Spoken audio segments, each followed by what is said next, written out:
5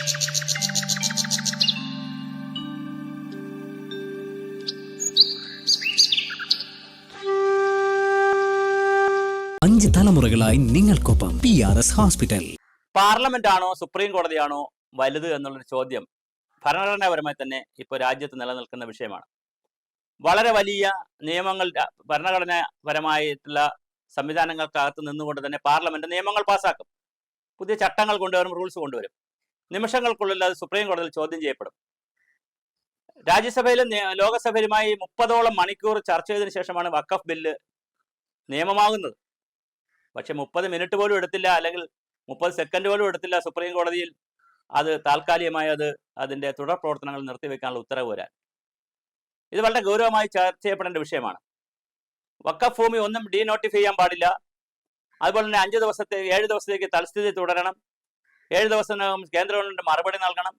5 ഹർജികളിൽ വിശദമായ വാദം കേൾക്കും. അങ്ങനെ അതുപോലെ തന്നെ ഇന്നലെ ചില നിരീക്ഷണങ്ങൾ കോടതി നടത്തിയിട്ടുണ്ട്.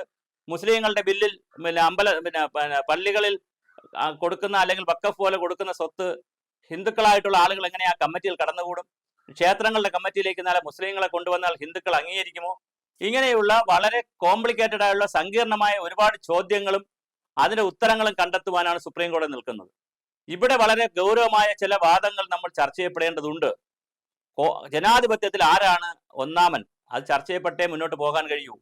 നമ്മൾ 4 തൂണുകളെ കുറിച്ചൊക്കെ പറയും. ഒന്നാമത്തെ തൂണ് നിയമസഭ അല്ലെങ്കിൽ ലോകസഭ പോലുള്ള പാർലമെന്റ് സംവിധാനങ്ങളും നിയമസഭാ സംവിധാനങ്ങളും, പിന്നെ അത് ലെജിസ്ലേഷൻ നടത്തുന്നവർ, ലെജിസ്ലേറ്റീവ് അസംബ്ലികൾ, അത് ലോകസഭയായാലും രാജ്യസഭയായാലും നിയമസഭകളായാലും. അത് കഴിഞ്ഞാൽ ഉദ്യോഗസ്ഥ സംവിധാനം, ബ്യൂറോക്രസി, പിന്നെ നമ്മുടെ കോടതി, അത് കഴിഞ്ഞാൽ പത്രങ്ങൾ, ഫോർത്ത് എസ്റ്റേറ്റ് എന്ന്, അങ്ങനെ 4 തൂണുണ്ടെന്നൊക്കെ നമ്മൾ ജനാധിപത്യത്തിന് 4 തൂണുകളായിട്ട് പഠിച്ചിട്ടുണ്ട്. പക്ഷെ ഇത് ഒന്നിനെ ഓവർടേക്ക് ചെയ്താൽ എങ്ങനെയിരിക്കും? കോടതി ഉത്തരവ് ഇറക്കുന്നതിന് മുമ്പ് തന്നെ, സുപ്രീം കോടതി ഇടക്കാല ഉത്തരവ് ഇറക്കുന്നതിന് മുമ്പ് തന്നെ കേന്ദ്ര ഗവൺമെന്റ്, ഏത് ഗവൺമെന്റ് ആയാലും ആ ഗവൺമെന്റിന്റെ വാദങ്ങൾ കേൾക്കേണ്ടതുണ്ടോ? അതേസമയം സ്റ്റേ ചെയ്തുകൊണ്ടാണോ ഈ വാദങ്ങൾ കേൾക്കുന്നത്? ഇങ്ങനെ ഒരുപാട് നിയമപരമായ പ്രശ്നങ്ങൾ ഇതിനകത്ത് കിടപ്പുണ്ട്. അപ്പോൾ ഇപ്പോൾ പലപ്പോഴും നമ്മളുടെ രാജ്യത്ത് വരുന്നത്, അസംബ്ലികളോ ലോകസഭയോ രാജ്യസഭയോ പാസ്സാക്കുന്ന നിയമങ്ങളെ നിമിഷ നേരങ്ങൾ കൊണ്ട് കോടതികൾ അസാധുവാക്കുന്ന രീതി നമ്മൾ രാജ്യത്ത് കണ്ടുവരുന്നുണ്ട്. അത് ജനാധിപത്യപരമാണോ? എവിടെയാണ് ഇതിന്റെ ഫൈനൽ വെർഡിക്റ്റ് വരേണ്ടത്? ഇനി അസംബ്ലികളും ലോകസഭകളും പാസ്സാക്കുന്ന ബില്ലുകൾ ഭരണഘടന അനുസൃതമല്ലയോ? രാജ്യത്ത് നിലനിൽക്കുന്ന നിയമങ്ങൾക്ക് അനുസൃതമായ അല്ലയോ അത് ചെയ്യുന്നത്? അതുകൊണ്ടല്ലേ കൂടുതൽ ചോദ്യം ചെയ്യപ്പെടേണ്ടി വരുന്നത്? ഇതൊക്കെ വലിയ ചർച്ചയാണ്. എന്തായാലും കേന്ദ്ര ഗവൺമെന്റിന് താൽക്കാലികമായിട്ടെങ്കിലും തിരിച്ചടി കിട്ടിയിട്ടുണ്ട്. അത് ചിലപ്പോൾ ഒരു സ്ഥിരം തിരിച്ചടിയാവോ ഇല്ല എന്ന് വരും ദിവസങ്ങളിൽ അറിയാം. 7 ദിവസത്തിനകം മറുപടി കൊടുക്കണമെന്നാണ് പറഞ്ഞിരിക്കുന്നത്. അപ്പൊ ഇനി കേന്ദ്ര ഗവൺമെന്റ് എന്ത് മറുപടിയാണ് കൊടുക്കുക എന്നറിയില്ല. എന്ത് മറുപടി കൊടുത്താലും 7 ദിവസത്തിനകം വീണ്ടും വാദം കേൾക്കുകയും 5 കേസുകളിൽ വിശദമായ വാദം കേൾക്കാനും സുപ്രീം കോടതി തീരുമാനിച്ചിരിക്കുന്നു. അപ്പോൾ എന്താണ് ഇവിടെ സംഭവിക്കുക എന്ന് നമുക്കറിയില്ല.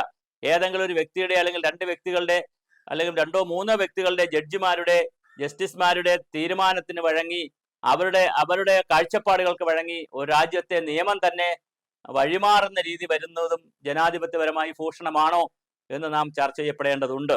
ഏത് വഖഫ് നിയമം എന്നുള്ളതല്ല. ഇപ്പൊ ശബരിമല വിധിയായാലും വഖഫ് നിയമമായാലും ഈ രാജ്യത്തെ ഏത് നിയമമായാലും ആ നിയമങ്ങളൊക്കെ തന്നെ കോടതികളിൽ ചോദ്യം ചെയ്യപ്പെടുമ്പോൾ കോടതി എടുക്കേണ്ടത്, ആരെയാണ് കോടതി വിശ്വാസത്തിൽ എടുക്കേണ്ടത്?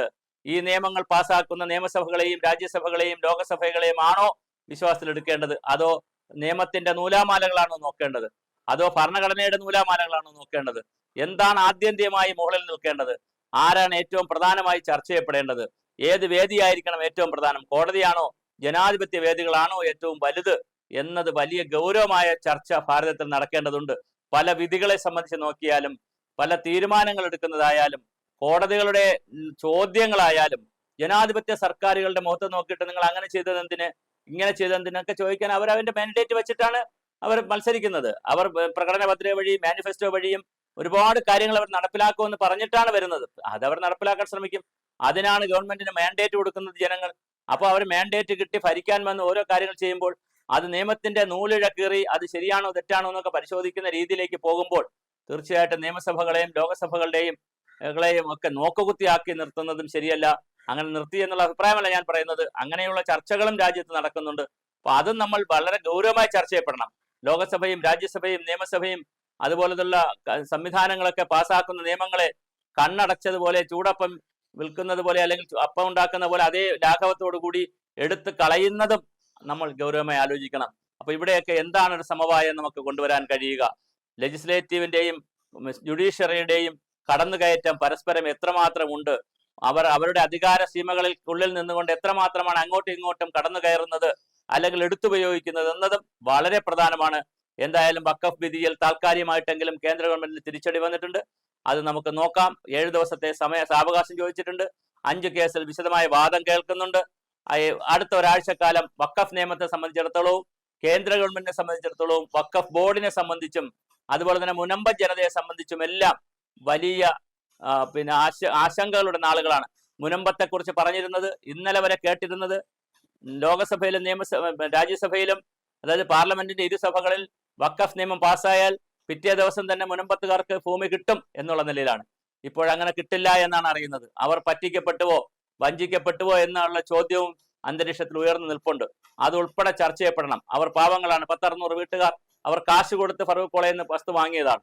അവർ മുന്നാധാരം നോക്കിയോ ഇല്ല എന്നുള്ളതൊക്കെ വേറെ വിഷയങ്ങളാണ്. പക്ഷെ എന്തായാലും അവർ കാശ് കൊടുത്ത് വാങ്ങിയ ഭൂമിയാണ്. ആ ഭൂമി അവർക്ക് തിരിച്ചു കിട്ടണം. അതിനുള്ള സമവായവും നടക്കണം.